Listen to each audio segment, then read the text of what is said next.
إن الحمد لله نحمده ونستعينه ونستغفره ونعوذ بالله من شرور أنفسنا ومن سيئات أعمالنا من يهده الله فلا مضل له ومن يضلله فلا هادي له وأشهد أن لا إله إلا الله وأشهد أن محمدًا عبده ورسوله أما بعد قال نبينا صلى الله عليه وسلم إن أصدق الحديث كتاب الله وأحسن الحديث هدي محمد صلى الله عليه وسلم وشر الأمور محدثاتها وكل محدثة بدعة وكل بدعة ضلالة وكل ضلالة في النار. أعوذ بالله من الشيطان الرجيم. بسم الله الرحمن الرحيم. يا أيها الناس اتقوا ربكم الذي خلقكم من نفس واحدة وخلق منها زوجها وبث منهما رجالا كثيرا ونساء واتقوا الله الذي تساءلون به والأرحام إن الله كان عليكم رقيبا. يا أيها الذين آمنوا اتقوا الله حق تقاته ولا تموتن إلا وأنتم مسلمون. يا أيها الذين آمنوا اتقوا الله وقولوا قولا سديدا يصلح لكم أعمالكم ويغفر لكم ذنوبكم ومن يطع الله ورسوله فقد فاز فوزا عظيما. رب اشرح لي صدري ويسر لي أمري واحلل عقدة من لساني يفقهوا قولي. ரப்பி ஜித்னி இல்மா. கண்ணியத்திற்குரிய எல்லாம் வல்ல அல்லாஹ் ஜல்ல ஷானஹு தஆலாவின் நல்லடியார்களே, அல்லாஹ்வுடைய மாபெரும் கிருபையினால் அவன் நம்மை இந்த உலகத்தில் முஸ்லீம்களாக பிறக்க வைத்து இந்த சத்திய தீனுல் இஸ்லாத்தை நமக்கு வழங்கி நம்மை பாதுகாத்து கொண்டிருக்கக்கூடிய ஏக நாயன் அல்லாஹுக்கே எல்லா புகழும். அவனுடைய அன்பும் கருணையும் மன்னிப்பும் அவனுடைய சாந்தியும் சமாதானமும் அனைத்து இறை தூதர்களின் மீதும் நம்ம உயிரை விட மேலாக நேசிக்கக்கூடிய அன்னலம் பெருமகனார் ஸல்லல்லாஹு அலைஹி வஸல்லம் அவர்களின் மீதும் அவர்களுடைய சொல் செயல்களை தன்னுடைய வாழ்க்கையில் இயன்ற அளவுக்கு பின்பற்றி வாழ்ந்து மறைந்த உத்தம சத்திய சஹாபாக்களின் மீதும் சஹாபிய பெண்மணிகள் மீதும் இன்னும் சூரியன் உதிக்கக்கூடிய நாட்களிலேயே சிறந்த நன்னாளாக விளங்கக்கூடிய இந்த ஜும்மாவுடைய நன்னாளில் அல்லாஹ்வை வணங்க வேண்டும், அவனுடைய மார்க்க உபதேசத்தை நாம் செவிதாழ்த்தி கேட்க வேண்டும், அந்த அடிப்படையில் நம்முடைய வாழ்க்கையை அமைத்து கொள்ள வேண்டும் என்ற உயர்ந்த நோக்கத்தோடு இங்கு வந்திருக்கக்கூடிய நம் அனைவர்கள் மீதும் அல்லாஹ்வுடைய அன்பும் அருளும் சாந்தியும் சமாதானமும் அல்லாஹ்வுடைய கருணையும் மன்னிப்பும் என்றென்றும் நீங்காமல் நின்று நிலவட்டுமாக. கண்ணியத்திற்குரிய எல்லாம் வல்ல அல்லாஹுவின் நல்லடியார்களே, இந்த வாரம் ஜுமா உரை நேசத்துக்குரியவர்கள் என்கிற தலைப்பில் சில செய்திகளை பார்க்க இருக்கின்றோம். ஜும்மா உரைக்கு செல்வதற்கு முன்பாக ஜும்மாவுடைய ஒழுங்குகளை நாம் சீர் செய்து கொள்ள வேண்டும். இந்த ஜும்மாவுடைய நாளில் எவ்வளோ வேலைகள் இருந்தாலும் நான் அல்லாஹ்வை வணங்க வேண்டும் என்ற உயர்ந்த நோக்கத்தோடு வந்திருக்கிறோம். அதிகபட்சம் 1 மணி நேரம் அல்லாஹ்வுடைய மார்க்க உபதேசத்தை நம்ம கேட்கணும். அந்த அடிப்படையில் நம்முடைய வாழ்க்கையை அமைத்து கொள்ள வேண்டும், அல்லாஹ்வுடைய அருளை பெற வேண்டும் என்பதற்காக வந்திருக்கிறோம். வந்திருக்கக்கூடிய சகோதரர்கள் கொஞ்சம் அல்லாஹ்வுக்காக கொஞ்சம் முன்னாடி வந்து உட்காந்துக்குங்க. கண்ணியத்திற்குரிய எல்லாம் வல்ல அல்லாஹ்வின் நல்லடியார்களே, நேசத்துக்குரியவர்கள் என்றால் யார்? ஒரு இளைஞனை அழைத்து உனக்கு யாரை நீ நேசிக்கிறாய், யாரை உனக்கு பிடிக்கும்னு சொல்லி கேட்டால் அந்த இளைஞன் சொல்லக்கூடிய பதில் என்ன தெரியுமா? பள்ளி பருவத்திலிருந்து என்னோடு பயணித்த என்னுடைய நண்பர் தான் எனக்கு பிடிக்கும், நான் எவரைத்தான் நேசிக்கிறேன் என்று சொல்லுவாங்க. ஒரு தோழியை அழைத்து கேட்டால் 1ஆம் வகுப்பிலிருந்து இதுவரைக்கும் நான் ஒன்றாக பயணித்த இந்த தோழி தான் எனக்கு நேசத்துக்குரியவர்கள் என்று சொல்லுவாங்க. ஒவ்வொருத்தரும் ஒவ்வொரு கோணத்தில் சொல்லுவாங்க. ஒரு முதியவரை அழைத்து கேட்டோன்னு வைங்களேன், உங்களுக்கு யாரை பிடிக்கும் அப்படின்னு கேட்டால், பழங்காலத்து சிநேகிதர் இவர், என்னுடைய நண்பர், ரொம்ப வருஷமாக நட்பில் இருக்கிறோம் அப்படின்னு சொல்லுவாங்க. நாம் யாரை நேசத்துக்கு உரியவர்களாக ஏற்றுக்கொள்ள வேண்டும், நாம் யார் மீது அதிகமாக பாசம் காட்ட வேண்டும், அதை அல்லாஹு தஆலா தன் திருமறையிலே சொல்லுகின்றான். வமா ஹலகத்துல் ஜின்ன வல் இன்ஸ இல்லா லியஅ்புதூன். இந்த மனிதர்களையும் ஜின்களையும் என்னை வணங்குவதற்காகவே படைத்தேன் அல்லாஹு தஆலா சொல்றான். அதனுடைய தொடர்ச்சி வசனத்தை அல்லாஹ் என்ன சொல்றான்? மனிதர்களையும் ஜின்களையும் என்னை வணங்குவதற்காகவே படைச்சேன்னு சொல்றான். படைத்ததுடைய நோக்கம், படைத்த ரப்புல் ஆலமீன் இந்த உலகத்தை படைத்து, இந்த அண்ட சராசரங்களை படைத்து, இந்த மனித குலத்தை படைத்து, இந்த ஜின் இனங்களை படைத்த ரப்புல் ஆலமீன் நமக்கு இடக்கூடிய முதல் கட்டளை, என்னை வணங்குங்கள். எனக்கு அடுத்தபடியாக அல்லாஹ் சொல்றான், நம்மை படைத்த கடவுள், நம்மை படைத்த இறைவன் சொல்றான், எனக்கு அடுத்தபடியாக வபில் வாலிதை இஹ்சானா, நீங்கள் நேசத்துக்குரியவராக உங்களது பெற்றோர்களை நீங்கள் அரவணைங்கள்னு சொல்றான். அல்லாஹ்வை வணங்கணுங்க. அல்லாஹ்வுக்கு அடுத்த இடம் யாருக்கு தெரியுமா? பெற்றோர்களுக்கு தான். அந்த பெற்றோர்கள் தான் நமக்கு நேசத்துக்கு உரியவர்கள், நேசிப்பதற்கு தகுதியானவர்கள். அந்த பெற்றோர்களை நாம் இன்றைக்கு எப்படி நடத்துகின்றோம், எப்படி நேசித்துக் கொண்டிருக்கின்றோம்? நம்மை நாமே பரிசோதனை செஞ்சு பார்க்கணும்ல. அல்லாஹ்வுடைய தூதர் காலத்தில், நபிகள் நாயகம் ஸல்லல்லாஹு அலைஹி வஸல்லம் அவர்களுடைய காலத்தில் ஒரு நபர் வர்றாங்க. வந்து அல்லாஹ்வுடைய தூதர்கிட்ட கேட்குறாங்க, அல்லாஹ்வுடைய தூதரே, இந்த உலகத்திலேயே நான் அதிகமாக ஒருவரை நேசிக்க வேண்டும், இந்த உலகத்திலேயே அதிகமாக என்னுடைய பாசத்தை அவர் மீது காட்ட வேண்டும், நான் யாரை நேசம் கொள்ள, நான் யாரை நேசத்துக்குரியவராக ஆக்கிக்கொள்ள, என்னுடைய பாசத்தை, என்னுடைய நேசத்தை நான் யார் மீது காட்ட என்று ஒரு நபர் அல்லாஹ்வுடைய தூதர் நபிகள் நாயகம் ஸல்லல்லாஹு அலைஹி வஸல்லம் அவர்களிடம் கேட்கிறார். அல்லாஹ்வுடைய தூதர் சொல்றாங்க, உம்முக்க, நீ நேசிக்கணுமா, இந்த உலகத்திலேயே நீ ஒருத்தரை நேசிக்கணுமா, உம்முக்க, உன் தாயை நேசின்னு சொன்னாங்க. இரண்டாவதாக அந்த நபர் கேட்குறாங்க, அல்லாஹ்வுடைய தூதரே, முதல் தடவை வந்தேன், உங்கள்கிட்ட கேட்டேன், உன்னுடைய தாயை நேசின்னு சொல்லிட்டீங்க, இரண்டாவதாக நான் யாரை நேசிக்க, யார் மீது என்னுடைய நேசத்தை பொழிய என்று கேட்கிறார். இரண்டாவதாகவும் அல்லாஹ்வுடைய தூதர் சொல்றாங்க, உம்முக்க, உன் தாய் தான்ப்பா. திரும்பவும் அந்த நபர் விடல, அல்லாஹ்வுடைய தூதர்கிட்ட கேட்குறாங்க, மூன்றாவதாக மனைவி சொல்லுவாங்களோ, பெற்றெடுத்த பிள்ளைகளை சொல்லுவாங்களோ என்று மூன்றாவதாக அந்த நபருக்கு அல்லாஹ்வுடைய தூதரே 2 முறை கேட்டுட்டேன், மூன்றாவதாக நான் யாரை நேசம் கொள்ள, மூன்றாவது அல்லாஹ்வுடைய தூதர் சொன்னாங்க, உம்முக்க, உன் தாய் தான்ப்பா. இந்த உலகத்திலேயே நீ அதிகமாக நேசம் கொள்ள வேண்டும் என்று சொன்னால் உன்னுடைய தாய் மீது நேசத்தை காண்பின்னு அல்லாஹ்வுடைய தூதர் சொன்னாங்க. நான்காவது முறையாக அந்த நபர் கேட்க, அல்லாஹ்வுடைய தூதரே, 3 தடவை சொல்லிட்டீங்க தாயின்னு, நான்காவதாக நான் யாரை நேசம் கொள்ள? அல்லாஹ்வுடைய தூதர் சொன்னாங்க, அபூக்க, உன்னுடைய தந்தைன்னு சொன்னாங்க. இன்னைக்கு தாய் தந்தை என்றால் ஒரு 30 வயசு 35 வயசு 40 வயசு வரைக்கும் ஒரு தாயுடைய உடம்பில், ஒரு தந்தையுடைய உடம்பில் பலம் இருந்தால் எந்த பிரச்சனையும் இல்லை அந்த வீட்டில். எப்போ பிரச்சனை ஆரம்பிக்குது தெரியுமா? ஒரு 50 வயசு 60 வயசை கடந்துட்டாருன்னு சொன்னா, அந்த தள்ளாத வயதை அடைந்துட்டார்கள்னு சொன்னா, ஒவ்வொரு வீட்டிலையும் அந்த தாயை படுத்தக்கூடிய அந்த கொடுமை, அந்த தாயை படாத பாடுபடுத்துது சமுதாயம். கடந்த வருடங்களில் செய்தித்தாளில் பார்த்தோம், படித்தோம்.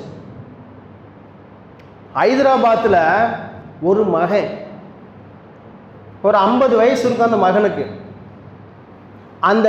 அந்த மகனுடைய தாய்க்கு ஒரு 75 வயசாச்சு, தள்ளாத வயசை அடைஞ்சிட்டாங்க. அந்த மகன் என்ன செய்கிறாங்கன்னா, தன்னுடைய தாயை அழைச்சிட்டு 3வது ஃப்ளோர், அவங்களுடைய கட்டடம், அவங்களுடைய வீட்டில் 3வது ஃப்ளோருக்கு மேலே அழைச்சிட்டு போகிறாங்க. அழைச்சிட்டு போய் 3வது மாடியிலிருந்து தான் பெற்றெடுத்த தாய், தன்னை பெற்றெடுத்த தாயை அந்த மகன் என்ன செஞ்சான் தெரியுமா? 3வது மாடி இருந்து கீழே தள்ளி விட்டுட்டான். கீழே அந்த தாய் விழுந்துட்டாங்க, இறந்துட்டாங்க. பக்கத்தில் அந்த கட்டடத்தில் உள்ள பக்கத்தில் சிசிடிவி கேமராவில் பதிவாயிருச்சு. இந்த மகன் செஞ்ச அந்த வேலை பதிவாயிருச்சு. காவல்துறையை வர வச்சாச்சு. அங்கே விசாரிச்சா அந்த மகன் சொல்கிறான், என்னுடைய தாய் தான், என்னை பெற்றெடுத்த தாய் தான், 75 வயசு ஆச்சு, என்னால் பராமரிக்க முடியலை, வீட்டில் எப்போ பார்த்தாலும் தொண்ணு கத்திக்கிட்டே இருந்துச்சு. எப்படி தாய் எப்படி பேசுகிறான் பார்த்தீங்களா? கத்திக்கிட்டே இருந்துச்சு, ரொம்ப இம்சையாக இருந்துச்சு. அதனால் வீட்டில் ஒரு பாரம் கம்மியாகட்டுமேனு சொல்லி இந்த என்னுடைய தாயை நான் தான் 3வது ஃப்ளோருக்கு அழைச்சிட்டு போனேன். அழைச்சிட்டு போய் நான் தான் தள்ளிவிட்டேன், நான் தான் கொலை செஞ்சேன் அப்படின்னு சொல்லி மகன் ஸ்டேட்மெண்ட் கொடுக்குறான் காவல்துறையிட்ட. சமுதாயத்தோட நிலை பார்த்தீங்களா? தள்ளாத வயது அடைஞ்சிட்டாங்கன்னு சொன்னால் அவங்கள பராமரிக்க முடியலன்னு சொல்லி இன்னைக்கு சமுதாயம் கொண்டு போய் மாடியிலும் தள்ளி விட்டுட்டான். கடந்த வாரங்களில் முகநூலில் பார்த்தோம், ஒரு தாயை தன்னுடைய மகன் அருவாள் எடுத்து வெட்டுறாங்க கழுத்தில். அந்த தாய் கதறுது. அந்த தாய் என்ன சொல்லுச்சு தெரியுமா? எனக்கு ஒரு கவலை உணவு ஊட்ட முடியல, உன்னால என்ன கொல்றையே, என்னை சாவடிக்கிறியான்னு சொல்லி அந்த தாய் கதறுது. சமுதாயத்தோட நிலை எப்படி போயிட்டு இருக்குது பார்த்தீங்களா? வயசாகிட்டாங்கன்னு சொன்னா அவங்கெல்லாம் நமக்கு மிகப்பெரிய ஒரு பாரமாக நாம் நடத்தி கொண்டிருக்குது சமுதாயம். ஒரு தாய் இருக்காங்கல்ல, தன்னுடைய குழந்தைய பெற்றெடுக்கும் பொழுது இன்னைக்கு மருத்துவர்கள் சொல்றாங்க, உலகத்திலேயே உச்சகட்டமான வலி எந்த வலி தெரியுமா? நம்ம உடம்பு இருக்குல்லங்க, நம்ம உடம்புல ஒரு கட்டை அல்லது ஒரு ராடு எடுத்து வேகமாக அடிச்சோன்னு வைங்களேன், அந்த அடித்த இடத்துல இன்னைக்கு மருத்துவர்கள் ஒரு கருவியை கண்டுபிடிச்சிருக்காங்க, டால்னு சொல்லக்கூடிய ஒரு கருவி. அந்த கருவியை அந்த அடி விழுந்த இடத்துல, ஒரு மனுஷனுடைய உடல்ல அடி விழுந்த இடத்துல வச்சு பார்த்தா ஒரு மனிதனுடைய உடல் எவ்வளவு அடி வலியை தாங்கும் தெரியுமா? இன்னைக்கு டாக்டர் சொல்றாங்க 45 சென்டிமீட்டர், 45 டால், அவ்வளவுதான் தாங்கும் பாடி. அது ஆணாக இருந்தாலும் சரி பெண்ணாக இருந்தாலும் சரி 45 சென்டிமீட்டர் தான் தாங்கும். அதுக்கு மேல வேகமா அடி விழுந்துச்சுன்னு சொன்னா அது ஆணாக இருந்தாலும் பெண்ணாக இருந்தாலும் மரணித்து விடுவார்கள், மௌத்தா போயிடுவாங்க அப்படின்னு இன்னைக்கு மருத்துவர்கள் சொல்றாங்க. ஆனால் ஒரு தாய் இருக்காங்களே, நம்மை பெற்றெடுத்த தியாக சீலர்கள், நம்முடைய தாய்மார்கள், நம்மை பெற்றெடுத்த தாய்மார்கள் நம்மை பெற்றெடுக்கும் பொழுது பிரசவ வலின்னு சொல்லுவாங்கல்ல, பிரசவ வலின்னு என்ன அர்த்தம்? பிரசவம். பிரசவத்தை தான் சேர்த்து பிரசவ வலி. உயிர் வந்தாலும் வரும், போனாலும் போகும், அதுக்கு தான் பிரசவ வலி. ஒரு தாய் தன்னுடைய குழந்தை இந்த உலகத்திற்கு கொடுக்கும் பொழுது மருத்துவர்கள் சொல்றாங்கல்ல, 45 டாலுக்கு மேல போன செத்து போயிடுவான்னு சொல்றாங்கல்ல மருத்துவர்கள். ஆனால் ஒரு தாய், நம்மை பெற்றெடுத்த தியாகத்தின் ஊற்று தியாக சீலர்கள் நம்மை பெற்றெடுக்கும் பொழுது எவ்வளவு வலிகளை சுமந்திருக்காங்க தெரியுமா? இன்னைக்கு டாக்டர் சொல்றாங்க 60 சென்டிமீட்டர், 60 டால், வலியுடைய உச்சகட்டம், மரணத்துடைய வாசலை தொட்டுட்டு வர்றதுக்கு சமமான வலி அந்த பிரசவ வலி. அவ்வளவு சிரமப்பட்டு அவ்வளவு கஷ்டப்பட்டு நம்மை பெற்றெடுத்த அந்த தாயை இன்னைக்கு சமுதாயம் என்னால பராமரிக்க முடியல, 75 வயசாச்சு 80 வயசாச்சு, அதனால நான் கொண்டு போய் தள்ளி விட்டுட்டேன் அப்படின்னு ஒரு சில பேர் நடத்துறாங்களே. இன்னும் சிலர் என்ன செய்யறாங்க? தமிழகத்துல ஏராளமான பகுதிகளில் ஒரு பக்கம் என்ன செய்யறான், ஒரு மகன் தன்னுடைய தாயை வாகனத்தில் உட்கார வச்சு அழைச்சிட்டு போறான். அழைச்சிட்டு போய் ஒரு இடத்துல உட்கார வச்சுட்டான். அந்த தாய்க்கு 80 வயசாச்சு. அந்த தாய் எதிர்பார்க்குறான், என் மகன் இங்கே என்னை உட்கார சொன்னா நிதானம் இருக்காதுல்ல, வயசாச்சா நிதானம் இருக்காதுல்ல, கண்ணு மங்களாயிரும், நிதானம் இருக்காது. அப்போ ஒரு இடத்துல அந்த மகன் உட்கார வச்சுட்டு வந்துட்டான் தன்னுடைய தாயை. அந்த தாய் எதிர்பார்க்குறாங்க, 1 மணி நேரம் ஆச்சு என் மகன் வரலை, 2 மணி நேரம் ஆச்சு மகன் வரலை, 3 மணி நேரம் ஆச்சு மகன் வரல, ஒரு பொழுதே ஆயிடுச்சு மகன் வரலை. அந்த தாய் பசியால் துடிச்சு துடிச்சு துடிச்சு துடிச்சு இறந்துட்டாங்க. அந்த மகன் எங்கே உட்கார வச்சுட்டு போனான்னு தெரியுமா? அந்த தாயை சுடுகாட்டில் உட்கார வச்சுட்டு போயிருக்கான். சுடுகாட்டில் உட்கார வச்சுட்டு போயிட்டான். அந்த தாய் பசியால் துடிச்சு துடிச்சு இறந்துட்டாங்க. அந்த இடத்துல காவல்துறை வந்தாச்சு, ஊர் மக்களும் வந்துட்டாங்க. இன்னாருடைய தாய் தான், அந்த நபரை இங்கே வர சொல்லுங்கள் என்று வரவழைக்கப்படுகிறது. அந்த இடத்துல மகன் சொல்லக்கூடிய ஸ்டேட்மெண்ட் என்ன சொன்னான் தெரியுமா? சும்மா எப்போ பார்த்தாலும் கத்திக்கிட்டே கிடந்துச்சு, அதனால் நான் தான் கொண்டு சுடுகாட்டில் விட்டுட்டு போனேன், செலவு மிச்சம், இங்கே விட்டுட்டேன்ல, இப்படியே செத்து போயிடும் தெரியும், அப்படியே பக்கத்தில் ஒரு குழியை தோண்டி அங்கேயே போட்டுட்டு அப்படியே போயிடலாம், மண்ணை போட்டு போயிடலான்னு தான் விட்டுட்டு போனேங்கிறான். அல்லாஹு தஆலா தன் திருமறையிலே சொல்லுகின்றான், வலா தன்ஹருமா, அவர்களை விரட்டாதீர்கள், வலா தக்குல்லகுமா உஃபின், அவர்களை சீனு கூட சொல்லாதீங்க. அல்லாஹ் நமக்கு பாடம் நடத்தலாம். அவர்களை விரட்டிடாதீங்க, வயசாயிட்டாங்கன்னா அவங்கள மிகப்பெரிய ஒரு பொக்கிஷங்கள், அந்த பொக்கிஷத்தை விரட்டிடாதன்னு சொல்லி அல்லாஹ் நமக்கு பாடம் நடத்தலாம். அது மட்டும் கிடையாது, அவர்களை சீனு கூட சொல்லிடாத. அதுக்கப்புறம் அல்லாஹ் தஆலா சொல்றான், உன்னுடைய தாய் தந்தைக்காக நீ பிரார்த்தனை செய்ப்பா, என்கிட்ட பிரார்த்தனை செய். எப்படி பிரார்த்தனை செய்யணும் தெரியுமா? ரப்பிர்ஹம்குமா கமா ரப்பயானி ஸகீரா, இறைவா, நான் சிறு பிராயத்தில் இருக்கும் பொழுது என்னுடைய தாய் என்னை எப்படி பராமரித்தார்களோ, என் மீது எப்படி நேசம் காட்டினார்களோ, என் மீது எப்படி பாசம் காட்டினார்களோ, என்னுடைய தாய் தந்தை நீ அருள் செய் இறைவா என்று அல்லாஹ் தஆலா நம்மை கேட்க சொல்றான். கேட்டுக்கிறோமா? யோசிச்சு பாருங்க.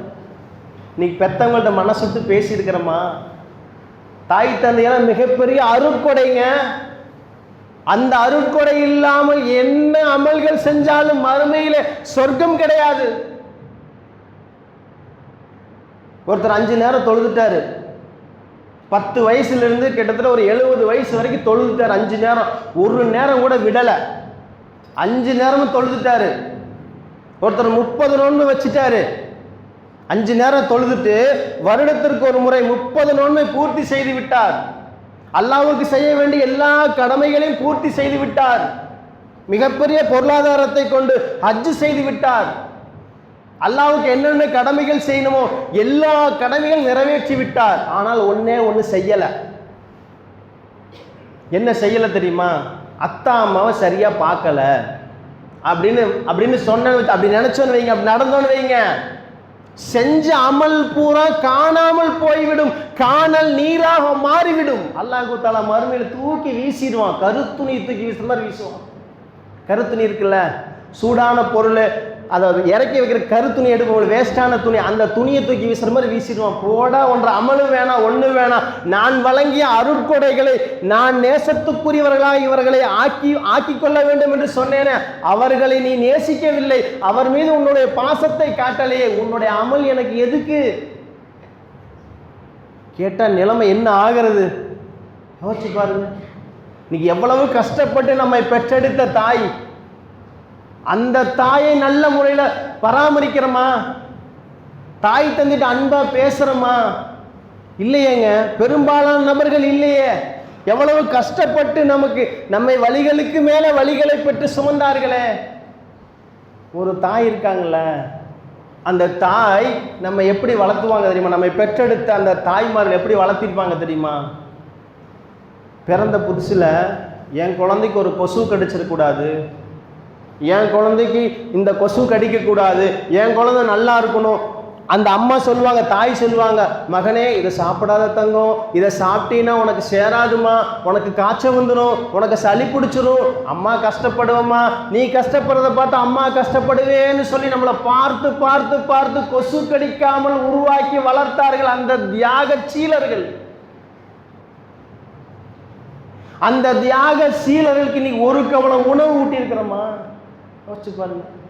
நன்றி கெட்டவர்களா வாழ்ந்துட்டு இருக்கிற சமுதாயம். எல்லோரையும் சொல்லல, ஒரு சிலர் மிருகத்தை விட மோசமானவர்கள். அத்தாக்கு தனியா ரூமு, வயசாயிட்டாங்கன்னு சொன்னா அம்மாவுக்கு தனியா ரூமு, அம்மாவுக்கு தனியா வட்டல் சாப்பிட்றதுக்கு, அம்மாவுக்கு தனியா சொம்பு, இந்த சொம்புல தான் அம்மா குடிக்கணும், இந்த பாசல்ல தான் அம்மா சாப்பிடணும். நாளைக்கு எல்லாம் மறுமையில கேட்பானாங்க, நம்மை பார்த்து பார்த்து வளர்த்தினார்கள். இன்றைக்கு நாம் நம்முடைய சமுதாயத்தில் நிறைய நபர்கள் தாய் தந்தைகள் எப்படி பார்த்து பார்த்து வளர்க்கிறாங்க தெரியுமா? நம்மை பார்த்து வளர்த்தினார்கள். என் பிள்ளைக்கு கொசு கடிக்க கூடாது, என் பிள்ளை சிரமப்படக்கூடாதுன்னு நம்மளை வளர்த்தினாங்கல்ல. இன்னைக்கு நம்ம எப்படி நம்ம சமுதாயத்தில் நிறைய நம்ம எப்படி வளர்த்துறாங்க தெரியுமா? 80 வயசாச்சு எங்கள் அத்தாவுக்கு, 82 வயசாச்சு எங்கள் அம்மாவுக்கு. கொஞ்ச நாள் தான், இன்னொரு 3 வருஷமோ 4 வருஷமோ அந்த வயசான கலவனத்துக்கு தனியாக போடு, அந்த வயசான கிளவியத்துக்கு தனியாக ரூமில் போடு, இன்னும் 2 வருஷம் 3 வருஷம் தான், அப்புறம் மௌத்தா போயிடும், அப்புறம் கொண்டு போய் மண்ணை போட்டு மூடிடலாம் அப்படின்னு சொல்லி சமுதாயத்தில் நிறைய நபர்கள் தாய் தந்தையுடைய அந்த அருமை தெரியாமல், தாய் தந்தையுடைய அந்த பாசம் புரியாமல், நாம் நேசிப்பதற்கு தகுதியானவர்கள் நம்மை பெற்ற தியாகத்தின் ஊற்று தாய்மார்கள். தாய்மார்கள் மட்டும் கிடையாதுங்க, தந்தையர்கள் இருக்காங்கல்ல, அவருடைய தியாகம் எவ்வளவு பெரிய தியாகம் தெரியுமா? இன்னைக்கு தந்தை எப்படி சமுதாயம் நடத்துது தெரியுமா? வயசாயிருச்சுன்னு சொன்னா அவங்களுக்கு தனியாக ரூம் கொடுக்குறாங்கல்ல. ஒரு சம்பவம் திருநெல்வேலி மாவட்டத்தில் பொட்டல் புதூர்னு ஒரு ஊர், அந்த ஊரில் ஒரு வயசான முதியவர், ஒரு 80 வயசு இருக்கும் அந்த முதியவருக்கு. அந்த பெரியவங்க என்ன செய்கிறாங்க, கடை கடையாக போய் யாசகம் கேட்டு வர்றாங்க. அந்த பெரியவர் ஒவ்வொரு கடையாக போய் பசிக்குது பாவா எதாவது கொடுங்களேன், சிரமமாக இருக்குது எதாவது கொடுங்களேன் அப்படின்னு கேட்பாங்கல்ல. அப்படி போய் கடை கடையாக யாசகம் கேட்குறாரு. நம்முடைய இஸ்லாத்தை நம்முடைய சகோதரர்கள் என்ன செய்கிறாங்க, அந்த முதியவரை அழைக்கிறாங்க, அழைச்சி உட்கார வச்சு அவங்களுக்கு உணவு வாங்கி கொடுக்குறாங்க, அவங்கள உபசரிக்கிறாங்க. அவங்கள்ட்ட கேட்குறாங்க, பெரியவரை உங்களுக்கு 80 வயசுக்கு மேலே ஆயிடுச்சு, சிரமப்பட்டு வர்றீங்க, கடை கடையாக போய் காசு கேட்குறீங்க, உங்களுக்கு உண்டான உணவு கொடுத்துட்டோம், உங்கள் வீடு எங்கே இருக்குன்னு சொல்லுங்கள், நாங்கள் கொண்டு போய் உங்களை இறக்கி விட்டுட்டு வந்துடுறோம், உங்களை பத்திரமா உங்கள் வீட்டில் கொடுத்துட்டு வந்துடுறோம் அப்படின்னு அந்த நம்மளுடைய மக்கள் சொல்கிறாங்க. அந்த முதியவர் சொல்கிறாரு, எனக்கு உணவு வாங்கி கொடுத்தீங்க, எனக்கு உடை கொடுத்தீங்க, என்னை உபசரிச்சிங்க, இவ்வளோ தூரம் எங்கள் கூட நெருக்கமாக இருந்தேன்னு நான் சொல்கிறேன். 3 மாதத்துக்கு முன்னாடி வரைக்கும் நான் மிகப்பெரிய கோடீஸ்வரனப்பா. அந்த பெரியவர் சொல்றாரு, 3 மாதத்திற்கு முன்னால் வரை நான் மிகப்பெரிய கோடீஸ்வரனாக வாழ்ந்தேன். எனக்கு 3 மகன்கள் உள்ளார்கள், 3 பசங்க இருக்காங்க. என்னுடைய மனைவி இறந்துட்டாங்க. என் மனைவி இறந்து 10-15 வருஷம் ஆச்சு. நான் மறு திருமணம் கூட முடிக்கல. என்னுடைய வாழ்க்கையை என்னுடைய மகன்களுக்காகவே நான் அர்ப்பணம் செய்தேன். என்னுடைய 3 மகனுக்காக நான் வாழ்ந்தேன். அந்த 3 பேருக்கு திருமணம் முடிச்சு வச்சுட்டேன். இப்படியே என்னுடைய காலத்தை கழிச்சிடலாம் அப்படின்னு நான் என்னுடைய பயணத்தை தொடர்ந்தேன். 3 மாதத்துக்கு முன்னால் நடந்த சம்பவம். அந்த முதியவர் கண்ணீர் மல்க சொல்றாரு. என்ன சொல்றாரு தெரியுமா? என்னுடைய மகன்கள் 3 நபர்களும் சேர்ந்து, அம்மா மௌத்தா போயிட்டாங்கத்தா, அம்மா மௌத்தாயி 10-15 வருஷம் ஆச்சு, நீங்கள் ஒண்டி கட்டையாக இருக்கிறீங்க, உங்கள் பேரில் ஒரு 10 ஏக்கரா சொத்து இருக்குது, நிலம் இருக்குது, அந்த நிலத்தை எங்கள் 3 பசங்களுக்கும் நீங்கள் எழுதி வச்சிருங்களேன், உங்களை நாங்கள் பார்த்துக்குறோம் அப்படின்னு சொல்லி 3 மகன்களும் ஒருமித்த கருத்தாக சொன்னாங்க.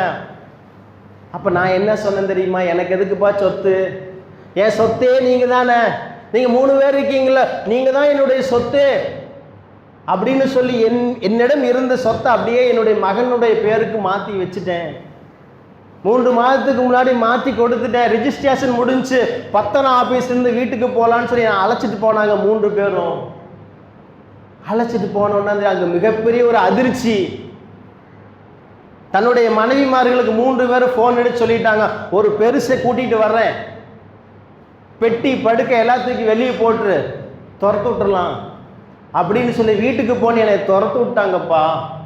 எனக்கு வீடு இல்லை, தங்கறதுக்கு இடம் இல்லை, சாப்பாடு இல்லை.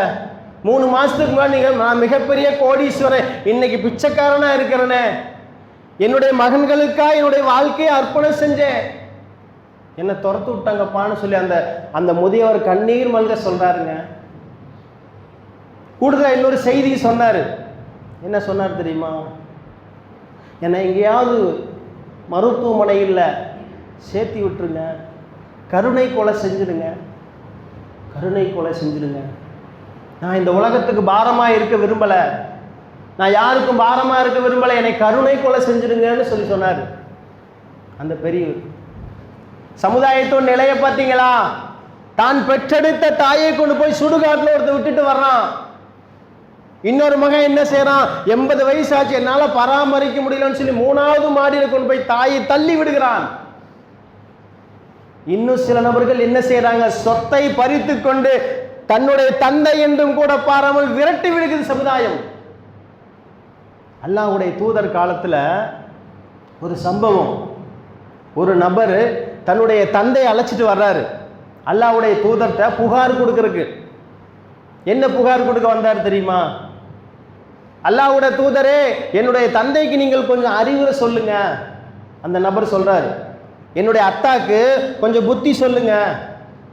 என்ன புத்தி தெரியுமா?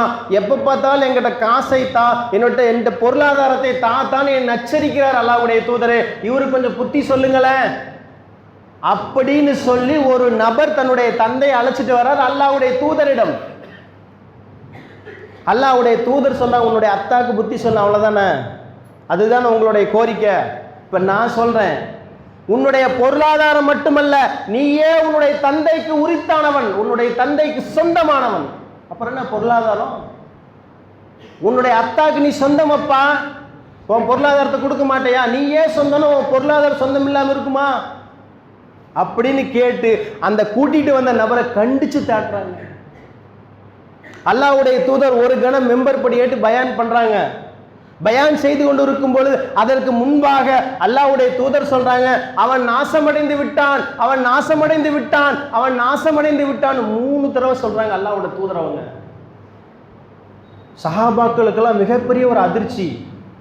இப்ப நம்ம சபையில் இருக்கிறோம், திடீர்னு அவர் நாசமா போகட்டும் அப்படின்னு சொன்ன என்ன உங்களுக்கு தோணும்?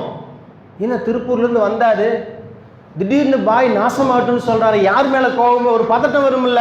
அந்த மாதிரி அல்லாஹ்வுடைய தூதர் மிம்பர் படி ஏறினா அவன் நாசமாகட்டும் 3 தடவை சொல்றாங்க. சஹாபாக்கள் கேட்க, அல்லாஹ்வுடைய தூதரே, உங்களது நாவுகளால் நாசத்தை சம்பாதித்தான யார் அவன்? இந்த கூட்டத்தில் இருக்கிறானான்னு சொல்லி கேட்கிறாங்க. அல்லாஹ்வுடைய தூதர் சொல்றாங்க, யார் ஒருவருக்கு தள்ளாத வயதில் தாய் தந்தைகளை பெற்றிருந்தும் அவர்களுக்கு அவன் பணிவிடை செய்வதன் மூலம் அவன் சொர்க்கம் செல்லவில்லையோ அவன் நாசமாகட்டும் சொன்னாங்க. வயசான தாய் தந்தை இருக்காங்கல்லங்க, அவங்கெல்லாம் மிகப்பெரிய பொக்கிஷங்க. அந்த பொக்கிஷத்தை இழந்துட்டோன்னு வைங்களேன். நம்ம சமுதாயத்தில் ஒரு வழக்கம் இருக்குது. என்ன வழக்கம் தெரியுமா?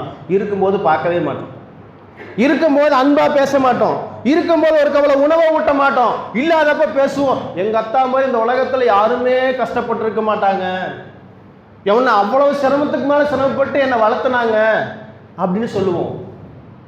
எங்க அம்மா மாதிரி யாருமே கஷ்டப்படல. எப்போ? இருக்கும்போது ஒரு கவலை உணவை ஊட்டணும், இல்லாதப்ப டைலாக் பேசக்கூடாது. நிறைய நபர்கள் பேசுறாங்களே. இன்னைக்கு ஒரு தந்தை என்பவர்கள் எவ்வளவு பெரிய தியாகிகள் தெரியுமா? உதாரணத்துக்கு ஒரு பெருநாள் வருங்க, ஒரு பெருநாள், அடுத்த வாரம் பெருநாள் வைங்களேன். ஒவ்வொரு தந்தையர்களுடைய வாழ்க்கையிலும் நடந்த சம்பவம். தன்னுடைய மனைவி அழைச்சிட்டு போவார் ஜவுளி கடைக்கு, தன்னுடைய மகன் அழைச்சிட்டு போவார், தன்னுடைய மகள் அழைச்சிட்டு போவார், ஒவ்வொரு தந்தையர்களும். அடுத்த வாரம் ரமலானுடைய பெருநாள் வருது, உங்களுக்கெல்லாம் புது துணி எடுத்து தரேன்னு சொல்லி கூட்டிகிட்டு போவோம். கூட்டிகிட்டு போனால் அந்த இடத்துல மனைவிட்ட சொல்லுவாங்க, உனக்கு என்ன கலர் வேணுமோ எடுத்துக்குமா ட்ரெஸ்ஸு அப்படின்னு சொல்லுவோம். மகள்கிட்ட சொல்லுவோம், உனக்காகத்தான் அத்தா சம்பாதிக்கிறேன், எனக்கா சம்பாதிக்கிறேன், என் தங்கம் உனக்கு என்ன வேணுமோ எடுத்துக்குமான்னு மகள்கிட்ட சொல்லுவோம். மகன்கிட்ட சொல்லுவோம், என்ன சொல்லுவோம் தெரியுமா? என் சொத்தே நீ தான்ப்பா, எனக்கு எதுக்குப்பா, உனக்கு இப்போ என்ன ஃபேஷனோ என்ன ட்ரெண்டிங்கோ உனக்கு என்ன விதமாக வந்திருக்கோ எடுத்துக்கோ அப்படின்னு சொல்லுவோம். எல்லாத்துக்கும் ஒரு தந்தை எடுத்து கொடுத்துருவாருங்க. மனைவி கேட்பாங்க, எங்க உங்களுக்கு எடுக்கலையா அப்படின்னு கேட்பாங்க. ஒரு சில வீட்டில் மனைவியும் கேட்பாங்க, மகளும் கேட்பாங்க. மகள் கேட்பாங்க, அத்தா அம்மாவுக்கு எடுத்து கொடுத்தீங்க புது ட்ரெஸ்ஸு, அண்ணாவுக்கு எடுத்து கொடுத்தீங்க புது ட்ரெஸ்ஸு, உங்களுக்கு எடுக்கலையாத்தா அப்படின்னு சொல்லி கேட்பாங்க. ஒவ்வொரு தந்தையர்களும் சொன்ன செய்தி என்ன சொல்லுவாங்க தெரியுமா? எனக்கு என்னமா ஒரே ஒரு கைலி இருந்தால் போதும், எனக்கு ஒரு கைலி இருந்தால் போதும் தங்கம், நீங்கள்லாம் நல்லா இருக்கணும், அம்மா நல்லா இருக்கணும், மகன் நல்லா இருக்கணும், மகன் நல்லா இருக்கணும் சொல்லி தியாகம் செய்து செய்து செய்து தியாகத்தின் ஊற்று தந்தையர்கள். ஒரு சில தந்தையர்கள் பார்த்தீங்களா, கையில் ரேகையே இருக்காது. நிறைய நபர்கள் பாடுபட்டு பாடுபட்டு பாடுபட்டு கையில ரேகை இருக்காது, ரேகை அழிஞ்சிருக்கும். தனக்காக உழைச்சிருக்க மாட்டாரு, தன்னுடைய மனைவிக்காக, தன்னுடைய மகளுக்காக, தன்னுடைய மகளுக்காகவே அர்ப்பணம் செய்த அந்த மிகப்பெரிய தியாகிகளை இன்றைக்கு சமுதாயம் விரட்டி அடிக்குது. மனசுட்டு பேசியிருக்கணுமா என்னைக்காவது அத்தா அம்மாட்ட? மனசுட்டு உக்காந்து, அம்மா எனக்கா நீங்க மரணத்துடைய வாசலை தொட்டுட்டு வந்தீங்க, உங்களுக்கு என்னமோ வேணும், உங்களுக்கு என்ன வேணும் சொல்லுங்க, நான் தர்றேன் அப்படின்னு சொல்லக்கூடிய மகன்கள் எத்தனை நபர்கள்? அத்தா உங்களுக்காக நீங்க பாடுபடவே இல்லத்தா, 80 வயசு ஆச்சுத்தா உங்களுக்கு, உங்களுக்காக நீங்க பாடுபட்டு இருக்கீங்களா? எங்களுக்காகத்தான் பாடுபட்டீங்க, இன்னும் ஏன் பாடுபடுறீங்க, எல்லாம் உட்காருங்க தா, உங்களுக்கு என்ன வேணும் அப்படின்னு சொல்லி ஒரு கவலை உணவு ஊட்டி இருக்கிறோமா? நம்மெல்லாம் ஒவ்வொருவரும் பொறுப்பாளிகள். அல்லாஹ்வுடைய தூதர் சொல்றாங்க, குல்லுக்கும் ராஇன் வ குல்லுக்கும் மஸ்ஊல் அன் ரய்யித்திஹி, நீங்கள் ஒவ்வொருவரும் பொறுப்பாளிகள், உங்களது பொறுப்புகள் குறித்து மறுமையில விசாரிக்கப்படும். அல்லாஹ் நாளைக்கு மறுமையில கேட்பான், ஒவ்வொரு மகனிடமும் ஒவ்வொரு மகளிடமும் கேட்பான், நான் வழங்கிய அருட்கொடைகள் தாய் தந்தையர்கள் எப்படி பராமரிச்சு ஆடு மாடு மாதிரி நடத்தினையா? யாரெல்லாம் 5 நேரம் தொழுதுட்டு யாரெல்லாம் எனக்கு சொர்க்கம் கொடு, யாரெல்லாம் ரமலானுடைய மாசம் நோன்பு வச்சுட்டு சொர்க்கம் கொடு, யாரெல்லாம் எனக்கு செய்ய வேண்டிய கடமையெல்லாம் கரெக்டா செஞ்சுட்டப்பா, நான் வழங்கிய அருட்கொடைகள் இருக்குல்ல, தாய் தந்தை என்ற பேர் அருட்கொடை, அந்த பேர் அருட்கொடைகள் நீ எப்படிப்பா பராமரிச்ச? அல்லாஹ் கேட்டா என்ன சொல்லுவோம்?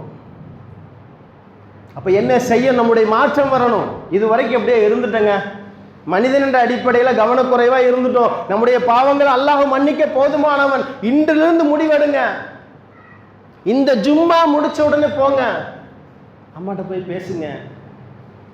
இருக்கும்போது அருமை தெரியாதுங்க, அவங்க இருக்கும்போது அவங்க மிகப்பெரிய ஒரு பொக்கிஷங்க. வீட்டில் ஜும்மா முடிச்சுன்னு போங்க, அம்மாவுக்கு போய் ஒரு கவலை உணவு ஊட்டுங்களேன். நமக்காக பாடுபட்டார்ல அத்தா, அத்தா உட்கார வச்சு ஒரு வாய் சாப்பாடு ஊட்டுங்களேன். லட்சம் ரூபாய் கொடுக்க வேண்டாம், அந்த ஒரு கவலை உணவு இருக்குல்ல, அந்த உள்ள எவ்வளவு சந்தோஷப்படும் தெரியுமா?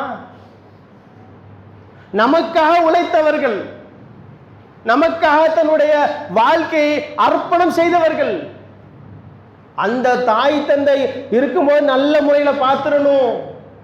விட்டுட்டோன்னு சொன்னா மறுமையில மிகப்பெரிய கை சேதமாயிரும். அல்லாஹ்வுடைய தூதர் இருக்காங்க, அந்த இடத்துல ஒரு நபர் வர்றாங்க, அல்லாஹ்வுடைய தூதரே, அல்லாஹ்வுக்கு மிகவும் பிடிச்சமான செயல்கள் இருக்கும்ல, அல்லாஹ்வுக்கு பிடிச்ச செயல் இருக்கும்ல, அந்த மாதிரி செயல்கள் இருந்தா சொல்லுங்க, அதை செஞ்சு நாங்க மறுமையில் எப்படியாவது அல்லாஹ்ட்ட சொர்க்கத்துக்கு போயிடணும்னு சொல்லி கேட்கிறாங்க. அல்லாஹ்வுடைய தூதர் சொல்றாங்க, அஸ்ஸலாத்து வத்திகா, தொழுகை அதனுடைய நேரத்தில் தொழு, அது அல்லாஹ் விரும்புகின்றான், அல்லாஹ்வுக்கு பிடிச்ச செயல், அது முதன்மையானதுன்னு சொல்றாங்க. இரண்டாவது அல்லாஹ்வுடைய தூதர் இரண்டாவது என்ன இருக்கு? சஹாபாக்கள் எப்படி வாழ்ந்திருக்காங்க பார்த்தீங்களா? அல்லாஹ்வுக்கு என்ன பிடிக்கும், அல்லாஹ்வுடைய தூதருக்கு என்ன பிடிக்கும், நம்ம இதை செஞ்சா மறுமையில வெற்றி பெறலாம், எப்படி தன்னுடைய வாழ்க்கையை செதுக்கி செதுக்கி வாழ்ந்திருக்காங்க பார்த்தீங்களா? அவங்க கேட்குறாங்க, அல்லாஹ்வுடைய தூதரே, அல்லாஹ்வுக்கு பிடிச்ச செயல்ல தொழுகையோட நேரத்தில் தொழுன்னு சொன்னீங்க, இரண்டாவது என்ன இருக்குது சொல்லுங்க, அதை செஞ்சு நான் மறுமையில சொர்க்கம் போயிடலாம். பிர்ருல் வாலிதைஹி, பெற்றோர்களை அரவணைப்பதை அல்லாஹ் விரும்புகிறான். நம்முடைய பெற்றோரை அரவணைப்பதை அல்லாஹ் விரும்புகிறான், அல்லாஹ்வுக்கு பிடிச்ச செயல் இரண்டாவதாக. மூன்றாவதாக கேட்க, அல்லாஹ்வுடைய தூதரே மூன்றாவது எதாவது இருக்குங்களா, அதுவும் சொல்லிருங்களேன், அந்த செயலை செஞ்சும் நாங்கள் சொர்க்கம் போயிடுறோம் அப்படின்னு கேட்குறாங்க. மூன்றாவது அல்லாஹ்வுடைய தூதர் சொல்றாங்க, அல் ஜிஹாது வல் சபீலில்லாஹ், அல்லாஹ்வுடைய பாதையில் தன்னுடைய உயிரை அர்ப்பணம் செய்வது. அல்லாஹ்வுடைய பாதையில் ஷஹீதாகிறோம்ல, அது மூணாவது இடம். இரண்டாவது என்ன தெரியுமா? பெற்றோர்களை அரவணைப்பது. ஒரு சஹாபி ஓடோடி வர்றாங்க, அல்லாஹ்வுடைய தூதரே, நான் போர்க்களத்தில் கலந்து கொள்கிறேன், அல்லாஹ்வுடைய பாதையில் என்னுடைய உயிரை அர்ப்பணம் செய்கிறேன், அல்லாஹ்வுடைய தூதரே என்ன போருக்கு அழைச்சிட்டு போங்க அப்படின்னு கேட்டு வர்றாங்க. அல்லாஹ்வுடைய தூதர் என்ன சொன்னாங்க தெரியுமா? போருக்கு வர்றையா, சரி வாப்பா அப்படின்னு கூட்டிட்டு போகல. என்ன செஞ்சாங்க தெரியுமா? உனக்கு தாய் தந்தை இருக்கிறார்களா? இருவர் இருக்கிறார்களா? இருவரில் ஒருவராவது இருக்கிறார்கள் கேட்கிறாங்க. இருக்கிறாங்க அல்லாஹ்வுடைய தூதரே, நீ போருக்கு வராத, நீ போருக்கு வர வேண்டாம், உன்னுடைய தாயை உன்னுடைய தந்தை நீ அன்பாக அரவணை, அதுவே போதும் அப்படின்ட்டாங்க. உசுரை கொடுக்க வரேங்கிறாரு சஹாபி, உசுரை கொடுக்க வரேங்கிறாரு. வேண்டாப்பா, உசுரை கொடுக்காத, உன் தாய் தந்தை என்ற பொக்கிஷம் இருக்குது, அந்த பொக்கிஷத்தை நீ அரவணை, அது போதும் அப்படின்ட்டாங்க. கொஞ்சம் முன்னாடி வந்துருக்கு. அப்படி வழிகாட்டிய மார்க்கம். நேசத்துக்குரியவரால் நம்மை பெற்றெடுத்த அந்த தியாகிகளைத்தான் நாம் நேசத்துக்கு ஆக்கி கொள்ள வேண்டும். அப்படி ஆக்கினால்தான் மறுமையில வெற்றி பெற முடியும். அப்படி நம்முடைய இந்த மக்கள் ஒவ்வொரு ஜும்மா கேட்கிறோன்னு வைங்களேன், அது ஒரு பாடம். இந்த ஜும்மா கேட்டுட்டோம் இல்லைங்க, இனி எப்படி இருக்கணும் தெரியுமா? நல்ல ஒரு இறை நம்பிக்கையால் எப்படி இருப்பார்கள் தெரியுமா? அல்லாஹ்வுடைய தூதர் சொல்றாங்க, நல்ல இறை நம்பிக்கையால் எப்படி இருப்பார்கள் சொன்னா, நல் உபதேசங்களை செவிதாழ்த்தி கேட்டார்கள் என்று சொன்னார். சம்யனா வ அத்தானா, செவியுற்றோம், கட்டுப்பட்டோம். இதுவரைக்கும் எப்படியே இருந்துட்டோம். இப்ப பெட்ரோலை பத்தி சொல்லிட்டாங்க, நேசத்துக்குரியவராக மாற்றணும்னு சொல்லிட்டாங்க, அல்லாஹ்வுடைய மார்க்கத்தை அறிஞ்சு நம்முடைய வாழ்க்கையை அமைச்சுக்குன்னு சொல்லிட்டாங்க. இன்னி என்ன செய்வேன்? என் பெத்தவங்களை என் உயிர் போற வரைக்கும் விட மாட்டேன். இந்த உடம்புல இருந்து உயிர் மூச்சு பிரியிற வரைக்கும் அத்தா மாட்ட அன்பா பேசணுங்க, மனசுட்டு பேசணுங்க. எவ்வளவு கஷ்டப்படும். நம்ம இன்னைக்கு ஒரு பக்கம் இருக்கோம்னு வைங்களா, ஒரு பக்கம் ஊழியரா இருக்கிறோம், நமக்கு ஓனர் இருப்பாங்க. அடுத்த வாரம் ரமலான் வருதுன்னு வைங்களேன், இந்த வாரம் கூப்பிட்டு எப்பவுமே வருஷம் ஒரு 5000 ரூபா கொடுக்குறாரு, இந்த வாரம் கூப்பிட்டு ஒரு 50,000 ரூபா கொடுத்தாரு, வச்சுக்கங்க பாய், அடுத்த வாரம் ரமலான் பெருநாள் வருது, வச்சுக்கங்க, மக்கள் குட்டியோட சந்தோஷமா இருங்க அப்படின்னு சொன்னால் நம்ம என்ன பண்ணுவோம்? எல்லாத்துட்டையும் போய் சொல்லுவோம், எங்கள் ஓனர் மாதிரி உலகத்தில் யாருமே கிடையாதுப்பா, அவ்வளோ தங்கமானவன்னு சொல்லுவோம். ஒரே ஒரு 50,000 ரூபா பணம் கொடுத்ததுக்கு. நம்முடைய தாய் இருக்காங்கல்ல, அவங்களுடைய உயிரை அர்ப்பணம் வச்ச பிறகு நம்ம வெளியே வந்திருக்கோம். அவங்களுடைய அந்த வலிகளை சுமந்து நம்ம வெளியே வந்திருக்கிறோம். அப்ப அந்த தாய் எப்படி பார்க்கணும்? அந்த தந்தை எப்படி பார்க்கணும்? 50,000 ரூபாய் கொடுத்தாருன்னு சொல்லி நம்ம புகழ் பாடுறோம். நம்முடைய தந்தை நமக்காக வாழ்நாள் பூரா உழைச்சாங்களே, நம்முடைய தந்தை இப்ப மரணத்துடைய வாசலை தொட்டுட்டு வந்தாங்களே, தியாகத்தின் ஊற்றாக திகழ்றாங்களே, அவங்களை எப்படி பார்க்கணும்? அரவணைக்கணும். அல்லாஹ் சொல்றான், பெற்றோர்களை அரவணைக்கணும். அரவணைக்கிறதுல என்ன? ஒரு குழந்தை ஓடி வருதுன்னு வைங்களேன், ஓடி போய் அரவணைச்சு தூக்குறோம்ல, அப்படி இருக்கணும். இன்னைக்கு வயசாயிருச்சுன்னு சொன்னா அவங்கெல்லாம் மிகப்பெரிய பாரமா வைக்கிறோமே, நாளைக்கு மறுமையிலே விசாரணை இருக்கின்றது, அல்லாஹ் நாளைக்கு மறுமையிலே கேட்பான். இப்ப இன்றோடு இதுவரைக்கும் எப்படியா இருந்துட்டோம், இனிமேல் என்னுடைய வாழ்நாள் இருக்கும் வரை, இந்த உடம்பில் உயிர் மூச்சு இருக்கும் வரை பெற்றோர்கள் நல்ல முறையில் அரவணைத்து நாளை மறுமையிலே நம்முடைய பெற்றோர்களோடு சொர்க்கத்திற்கு சொந்தக்காரர்களாக அல்லாஹு தாலா உங்களையும் என்னையும் ஆக்கி அருள் புரிவானாக. வாஹிரு தவ்வானா அல்ஹம்துலில்லாஹி ரப்பில் ஆலமீன். அஸ்ஸலாமு அலைக்கும் வரஹ்மத்துல்லாஹி வபரகாத்துஹு.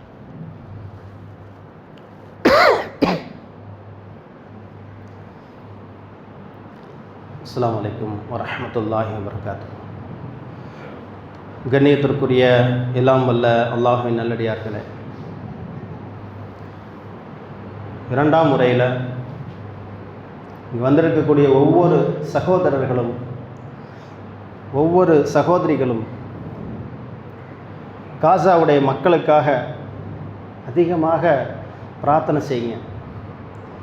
அவருடைய துன்பம் என்பது வார்த்தையால் சொல்ல முடியலை. கஷ்டம்னு சொல்கிறாங்கல்ல, உண்மையான கஷ்டம் அவங்க பட்டுட்ருக்காங்க. இப்போ நேற்று முகநூலில் பார்க்கும் பொழுது ஒரு நபர் என்ன செய்கிறாங்க, பசி தாங்க முடியாமல் மண்ணை அள்ளி சாப்பிட்றாங்க. என்னால் முடியலை அப்படின்னு. பச்சிலம் குழந்தைகள் இருக்காங்கல்ல, ஒரு குழந்தை என்ன பண்ணுது, தன்னுடைய அந்த தாயிட்ட உணவு அருந்திட்டு இருக்குது. அந்த நிலையில அங்க குண்டு போட்டு அந்த தாய் இறந்துட்டாங்க. அந்த குழந்தை அம்மா மௌத்தா போனது கூட தெரியல. தெரியாம அந்த இடத்துல உணவுக்காக ஏங்குது. என்னை பெத்தெடுத்த தாய் மௌத்தாயிட்டாங்க, எனக்கு இனி உணவு இல்லை, என் தாயுடைய மாறு இல்லை அப்படி அந்த குழந்தைக்கு தெரியல. ஆனா அந்த குழந்தை ஏங்குது, கத்துது பசிக்கு. ரொம்ப கடுமையான சிரமம். ஒரு அம்மா என்ன செய்கிறாங்க, கடைக்கு போயிட்டு வீட்டுக்கு வர்றாங்க. கடைக்கு போய் மளிகை பொருள் காய்கறிலாம் வாங்கிட்டு வர்றாங்க. தன்னுடைய கணவருக்கு தன்னுடைய குழந்தைகளுக்கு உணவு ஆக்கி கொடுப்பதற்காக வர்றாங்க. கடைக்கு போயிட்டு வரைக்கும் எவ்வளோ நேரம்? ஒரு 10 நிமிஷம் ஆகுமா? போயிட்டு வீட்டுக்கு வர்றாங்க, வீட்டை காணும், குழந்தைகளை காணும், அந்த கணவரை காணும். எங்கேன்னு பார்த்தா எல்லாம் மண்ணோட மண்ணு ஆயிட்டாங்க. அந்த கட்டடத்தில் குண்டு விழுந்து மண்ணோட மண்ணு ஆயிட்டாங்க. 10 நிமிஷம் வரைக்கும் முன்னாடி வரைக்கும் அந்த தாய் தன்னுடைய குழந்தைக்கு உணவு ஆக்கி கொடுக்கணும், தன்னுடைய கணவருக்கு உணவு கொடுக்கணும் சொல்லி கடை வீதிக்கு போயிட்டு வர்றாங்க. வீடே இல்லைங்க, வீடு இல்லை. நிறைய குழந்தைகள், உண்மையாலுமே சொல்றேன், அந்த மக்களுக்கு அல்லாஹ் தான் நிறைய அருள் செய்யணும். ஒவ்வொரு நேர தொழுகை அல்லாஹ்ட்ட கையேந்துங்க, யா அல்லாஹ் என் சமுதாயத்தை பாதுகாத்துரு. ஏன் தெரியுமா? நம்ம லா இலாஹா இல்லல்லாஹ் முஹம்மது ரசூலுல்லாஹ் சொல்லியிருக்கோம்ல, அந்த மக்களும் சொல்லியிருக்காங்க. அங்க இருக்கக்கூடிய ஒவ்வொரு சகோதரர்களும் என்னுடைய அக்காமார்கள், என்னுடைய தங்கைமார்கள், என்னுடைய தாய்மார்கள், அங்க இருக்கக்கூடிய ஒவ்வொரு சகோதரர்களும் என்னுடைய அண்ணன்மார்கள், என்னுடைய தம்பிமார்கள், என்னுடைய தந்தைமார்கள். நம்ம குழந்தை ரோட்ல நடந்து போகுதுன்னு வைங்களேன், நம்ம குழந்தை வேணாம், பொதுவா ஜும்மா முடிச்சுட்டு வெளியே போறோம், ஒரு குழந்தை ரோட்டில் நடந்து வருது, கீழே விழுந்துருச்சு. நம்ம என்ன பண்ணுவோம்?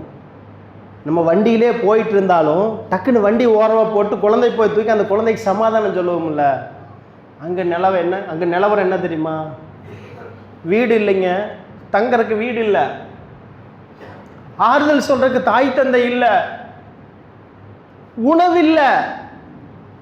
ஆனா அந்த மக்கள் உறுதியா இருந்தாங்க. அந்த மக்கள் எப்படி தன்னுடைய குழந்தைகளை சொல்லி சொல்லி சொல்லி உருவாக்கி இருக்காங்க தெரியுமா?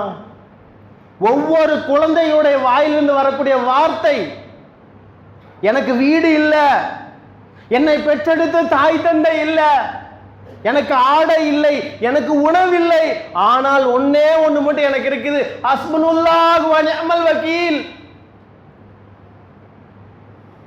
எனக்கு அல்லாஹ் போதுமானவன்னு சொல்றாங்களே அந்த பச்சிலம் குழந்தைகள்.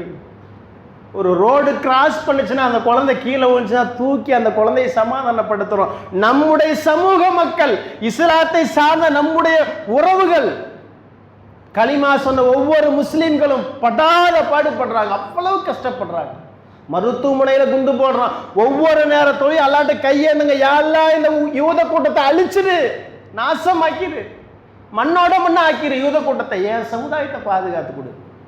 என் சமுதாயம் ரொம்ப கஷ்டப்படுறாங்க, என் சமுதாயம் சிரமப்படுறாங்க, யா அல்லாஹ் இங்க கண்ணில் பார்க்க முடியல, நம்மளால உதவி செய்ய முடியுமா? இங்க இருந்துட்டு உதவி செய்ய முடியாது. ஆனால் நம்மகிட்ட இருக்கக்கூடிய மிகப்பெரிய ஆயுதம் எது தெரியுமா? பிரார்த்தனை இருக்குல்லங்க, அந்த துவா இருக்குல்லங்க, அந்த துவாவை அல்லாட்ட கேட்போம். நம்முடைய குழந்தைகள் தானே, அப்படியே பார்க்க அவ்வளவு அழகா இருக்குது, கதறுதுகோ. அந்த குழந்தையை கதறக்கூடிய அந்த ஓலம் காதுல கேட்ட தூக்கம் இல்லை, அவ்வளவு கஷ்டப்படுது சமுதாயம். ஏன் தெரியுமா? லா இலாஹா இல்லல்லாஹ் தன்னுடைய வாழ்க்கையில் நடைமுறைப்படுத்தினார்கள் அவர்கள். நம்ம இன்னைக்கு ஜும்மா முடிச்சுட்டு வீட்டுக்கு போறோம்ல, வீட்டுக்கு போனா எல்லா வீட்லயும் அதிகமா என்ன இருக்கும்? பிரியாணி இருக்கும், குஸ்கா இருக்கும். அங்க என்ன தெரியுமா நிலைமை? ஜும்மா முடிச்சுட்டா சோறு இல்லைங்க, தண்ணி இல்லை, சரி சாப்பாடு இல்லைன்னா ஒரு ஓரமாக வீட்டில் உக்காந்துக்கலாம், உறங்கிக்கலாம், ரெஸ்ட் எடுத்துக்கலாம், அதுவும் இல்லை. வீடு இல்லை, உடை இல்லை, சாப்பாடு இல்லை, எதுவுமே இல்லாமல் நெருக்கதியாக நிற்கிறாங்களே. இந்த நேரத்தில் நம்ம என்ன செய்யணும்? யா அல்லாஹ் என் சமுதாயத்தை பாதுகாத்துக்கூடிய யா அல்லாஹ், என்னுடைய குழந்தைகள் கதறாங்க யா அல்லாஹ், என்னுடைய சகோதரர்கள் கதறாங்க யா அல்லாஹ், என்னுடைய சகோதரிகள் கதறாங்க யா அல்லாஹ், அவங்களுக்கு உன்னுடைய அருளை அதிகப்படுத்து யா அல்லாஹ், அவருடைய பாவத்தை மன்னிச்சிரு ரஹ்மானே, அவர்களுக்கு நீ கிருபை செய். யார் யாரெல்லாம் என்னுடைய சமூகத்தை அழிக்க வேண்டும், ஒழிக்க வேண்டும், கருவறுக்க வேண்டும் நினைக்கிறார்களோ அவர்களை மண்ணோட மண்ணாக்கு, உன்னுடைய கோபத்தை அந்த யூத நாய்கள் மீது செலுத்தி விடு அப்படின்னு கேட்கணும். எவ்வளவு அக்கிரமம், எவ்வளவு அராஜகம்! ஒரு மருத்துவமனை என்றும் கூட பாராமல் பச்சிலம் குழந்தைகள் துடிக்க அங்க போறான், குண்ட நாசமாக்கலாம். நம்மள்ட்ட இருக்கக்கூடிய மிகப்பெரிய ஆயுதம் பிரார்த்தனை. என்னுடைய அண்ணன்மார்களுக்கு சொல்கின்றேன், என்னுடைய தந்தைமார்களுக்கு சொல்றேன், என் தம்பிமார்களுக்கு சொல்றேன், ஒவ்வொரு நேர தொழில கையேந்திருங்க. விட்டுறாதீங்க அந்த மக்களை. ஒவ்வொரு நேர தொழுகையில கையேந்து கேளுங்க. நம்ம சமுதாயம் அவ்வளவு கஷ்டப்படுது, விட்டுறாதீங்க. நமக்கு இருக்கக்கூடிய மிகப்பெரிய பலம் பிரார்த்தனை.